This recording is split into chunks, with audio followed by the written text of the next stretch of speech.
is formally filed.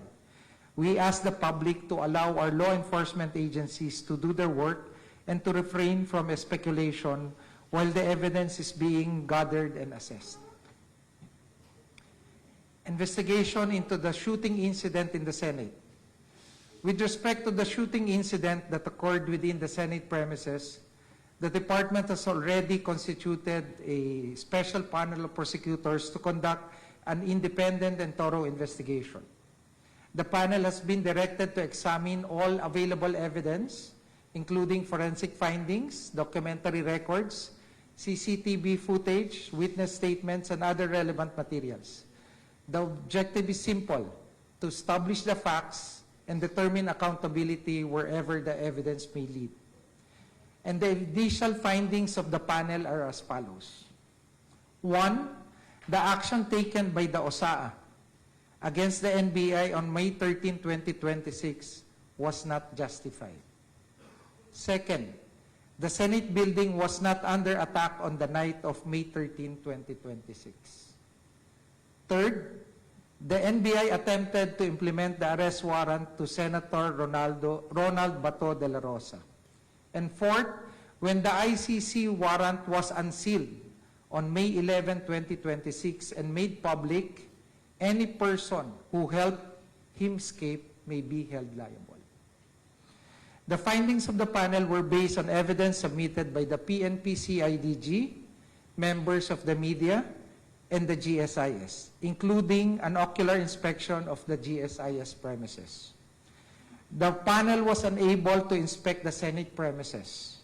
The Senate deferred action on the request by the panel for an ocular inspection of the Senate premises and additional information because it noted that separate and similar investigations are already being conducted by the Office of the Ombudsman and the PNP-CIDG to which they are cooperating. Second, the NBI is an agency under the DOJ and is directly involved in the subject incident, which may present a conflict of interest. The panel was also informed that the Senate also plans to conduct its own investigation of the events that transpired at the Senate. Thus, the request of the DOJ will still have to be referred to the Senate for plenary actions. To date, no further action or communication has been taken by the Senate regarding the request. And based on the initial findings, the recommendations of the panel include: 1, to identify and establish the culpability of all persons who conspired and aided the escape of Senator De La Rosa in the early morning of 14 May 2026. Second, to determine whether the NBI and media accounts that sniper shots appeared to have been fired from the 5th floor of the Senate building towards the identifiable NBI vehicle parked at the GSIS premises was part of the orchestrated plan to facilitate the escape of Senator De La Rosa. At this stage, the investigation remains active and ongoing. I would not want to prejudge the findings of the panel nor preempt the conclusions it may eventually reach. What I can assure the public is that the department will pursue the matter professionally, objectively, and without fear or favor. No individual is above the law, but equally important, no person should be judged before the evidence has been fully examined. We ask for patience while the investigative and prosecutorial processes take their course. Next, in the past week, a complaint was filed against Senator Robin Padilla. This case was referred back to the CIDG for further investigation pursuant to Department Circular Number 20. The investigating prosecutor requested for further documents and or sworn statements from concerned individuals. At this stage, it would be premature to comment on the details of this ongoing investigation.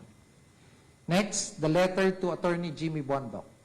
With respect to the letter sent to Attorney Jimmy Bondoc, we have received confirmation that the letter was delivered to and received by his office this morning. The letter simply seeks clarification and assistance in light of statements he publicly made regarding the service of an arrest warrant upon his client, Senator De La Rosa, And given those public pronouncements, the department considered it appropriate to formally request any information that may assist the lawfully and orderly implementation of legal processes. Maraming salamat po, at sa puntong ito po ay tatanggap na ako ng mga katanungan mula sa mga kapatid natin sa media. Please. Please raise your hand and introduce yourself before I call you out. Malulog na. Okay, dagdagan ko lang, ha? Itong investigasyon, no? Lalo na yung madamdamin sa atin, no? June 8, yung nangyari, no? Wala pong Pilipino na hindi naaantig yung nangyari. Diba? Kasi yung kamatayan ng dalawa natin, lalo na ho pag nakikita nyo yung mga coverage ng media, talagang maantig yung damdamin mo. Kasi, di ba? Pag nawalan ka ng anak, that's so bad. Di ba? Promising career, di ba? Supposedly, susi para umahon, di ba? Magbago yung katayuan sa buhay ng pamilya. Talagang ano. At ang isa rin dapat natin tingnan, di ba? Yung obligasyon ng mga eskwelahan. No? Tandaan natin sa mga eskwelahan o educational institutions, pag inihatid mo yung anak mo, di ba, sa school, may mga anak ako, di ba? Pag hinatid mo yung anak mo sa school, pumapasok yung substitute parental authority. Di ba? At dito papasok yung obligasyon at responsibilidad ng school authorities. Curricular man o non-extracurricular yung activities. Tulad nito, lumalabas sa lahat ng information sa atin. It's a university acknowledged activity. So tinitingnan po natin. Of course, titingnan kung yung liability. Liability ng eskwelahan, liability nung involved, liability ng coach. Sino bang involved dun sa activity? May kapabayaan ba? Meron bang direkta na aksyon? Meron bang active? O meron bang pagkukulang sa dapat ay pag-iingat na ginawa niya? Sa pagpili po ng lugar, ang pinili bang lugar ay sobrang peligroso. Bakit nyo dyan dinala? Ito po yung tinitingnan. At ang maganda po nito, narinig po natin nung isang araw, siguro batid natin, na si Father Bobby, no?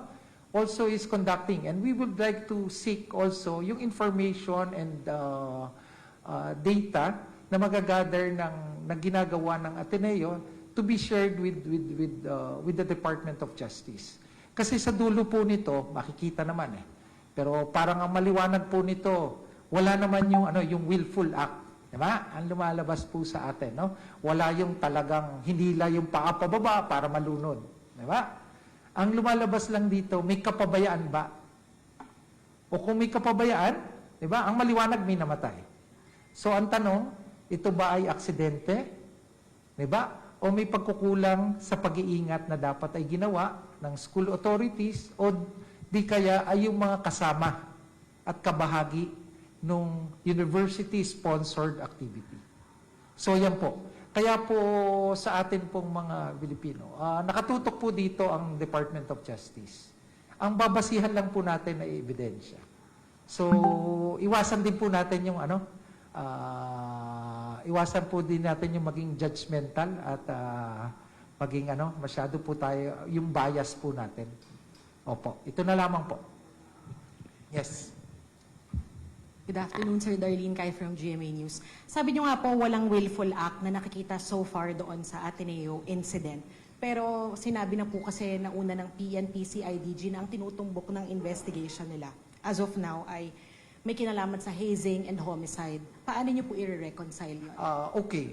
Hazing, homicide, no? These are basically conclusions depende sa mapapatunayang ebidensya. So, titimbangin lahat yan. No? Titimbangin lahat yan. Kasi iba naman yung willful act, di ba? Na pumunta pa lang sila doon sa Aurora, ay ang balak na ay patayin. Di ba? May iba yung premeditated, di ba? Murder yon. Pero yung nagka-enkwentro, talagang ang gusto ay lunurin. Ibang bagay din yon. Di ba? So doon papasok kasi. Doon papasok eh. Willful act ba o kapabayaan? Tapos ang papasok, yung kapabayaan, may level din yan, ha? Meron kasing negligence, simple negligence, meron ding tinatawag na criminal negligence. No? Na kung saan, papasok yung criminal liability At pag may criminal liability, syempre papasok yung civil liability. Diba? At dito, titingnan din kung ano yung naging supervision at control ng school authorities dito sa isang university sanctioned activity.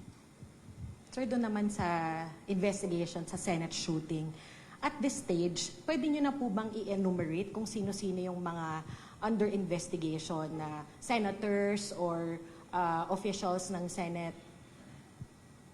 Hindi pa ho eh. Tulad doon yan, the initial findings sa lumalabas, marami po doon sa involved personalities or public officials. Now, alam din natin na meron ding kaakibat na investigasyon ng Ombudsman. Alam din natin na ang Office of the Ombudsman ay may jurisdiction pag ang pananagutan ay ginawa ng isang public official na habang sila ay nagpa-perform ng kanilang governmental function. Diba? So, ang isang titimbangin pa ng panel natin, di ba? Saan ba ipa-file to? Di ba?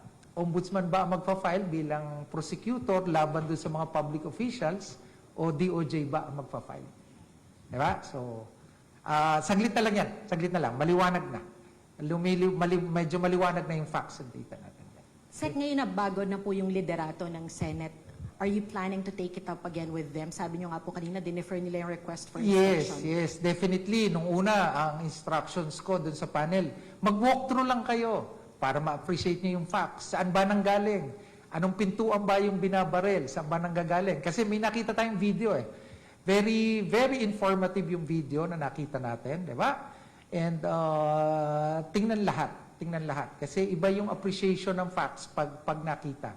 And with the change in the Senate leadership, we are expecting and hoping that there will be more coordination and cooperation with the panel. So there will be a new request from DOJ. Yes, definitely. Thank you, sir. Hi, sir. Sir, regarding po dun sa pagbalik po ng CIDG complaint, can we know ano po yung documents na ni-request po ng panel? First, that's a matter for case build-up. So, hindi pa muna namin ma-reveal. Na? Sir, can you divulge kailan po yung deadline nila? Deadlines? No deadlines, but I'm sure the PNP-CIDG, its leadership is aware of the public interest of the matter. Magpa-follow up din kami. Huwag kang mag-alala. Ha? Kasi we need to get back to the public as soon as possible tayo on this. No? Hindi natin bibitinin. Sir, Adrian Ayalin po, ABS-CBN. So, yung binanggit nyo na any person who helped escape may be held liable. May detalye po ba tayo dito? Ilan yung tinitingnan? Ni-narrow down po ba ito? Doon sa mga huling nakasama, ano po yung pwede nyong maidagdag pang detalye, sir? Sa ngayon, wala na muna akong may dadagdag. No? Yung specific actions, hinihimay ng ating panel. No? And as I stated, yung coordination and discussion namin with the Office of the Ombudsman, together with their own findings kung paano ipupursue yung pag-prosecute nung obstruction of justice case, no? Sa tingin ko, hanggang doon na lang muna kami ngayon. Nag-narrow down ba yan, sir, na up to the last moments na nakita in public si Senator De La Rosa with Senator Robin Padilla, or parang tinitingnan siya pangkalahatan generally? Tinitingnan to pangkalahatan. Tinitingnan to pangkalahatan. Na yung mga actions ba, nung simula pa lang, di ba? Ito ba ay planado? Mas malaking plano?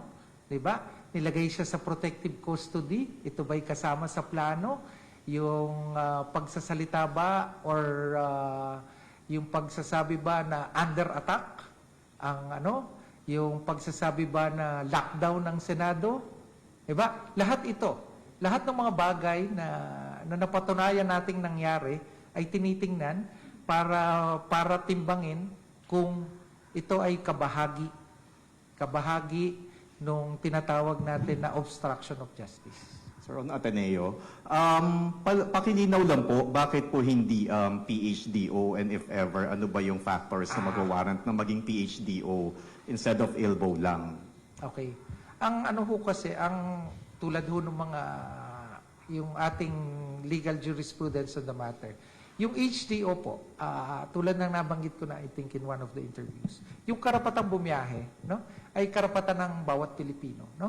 Karapatan ng bawat Pilipino na bumiyahe, part of the liberties, no, na protected na under the Constitution. Any curtailment, di ba? Any curtailment nung liberties na yon, ang dapat nagtitimbang ay husgado. Ang PHDO at HDO ay pwede lang i-issue ng korte. Yun ay kung may nakasalang ng kaso sa kanila. Diba? Sa exceptional cases, yung precautionary hold departure order, ini-issue. Yung HDO, pag, di ba, ito yung nag-trigger, yung pag-fugitive from justice, di ba? Alam niyo na yan, di ba? Pag, tsaka napapasok ng HDO. Yung precautionary, pag yung may likelihood, di ba? Kahit pending pa lang ang preliminary investigation, pumupunta na ang piskalya, pumupunta na at nahingi na ng precautionary hold departure order. Kasi yung ILBO ay walang, tulad ng kaninang sinabi ko, it's a monitoring mechanism para sa gobyerno. Para kung may babiyahe, real time po yung ILBO. Pag dumaan ka dun sa immigration at may ILBO ka, ang utos namin sa immigration, tumawag kayo sa DOJ. Kasi baka the moment or second na lumalabas siya, meron na siyang arrest warrant. Yung ILBO po ay abiso, di ba? Na mag-look out kayo. Mag-look out ang immigration at pag dumaan itong taong ito, ay sabihan kaagad ng DOJ. Pero real time din yon kasi from the time ma-issue yung ILBO, baka meron ng arrest warrant or baka may HDO na o may PHDO.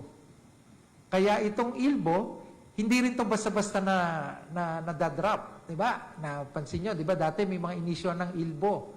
May mga nagpapakancel sa amin ng ILBO pag yung dahilan kung bakit sila ginawa ng ILBO ay meron na silang clearance na hindi na sila nakasuhan o sila'y na-absuelto, kinakancel na rin yung ILBO. Sir, follow-up lang. I understand sa flood control projects may parang na-issuean ng PHDO or HDO. Dito sa Ateneo case, hindi naman kailangan pa. Sa ngayon, hindi naman kailangan pa. Thank you, sir. Thank you. So, I think we're good. Any more questions? Okay. So, maraming salamat po. Tulad po ng nabanggit ko, no? Let's base our actions on evidence, no? On facts, data, and information verified and actually, 'di ba, proven, no? Maraming salamat po at magandang hapon sa inyong lahat. Thank you.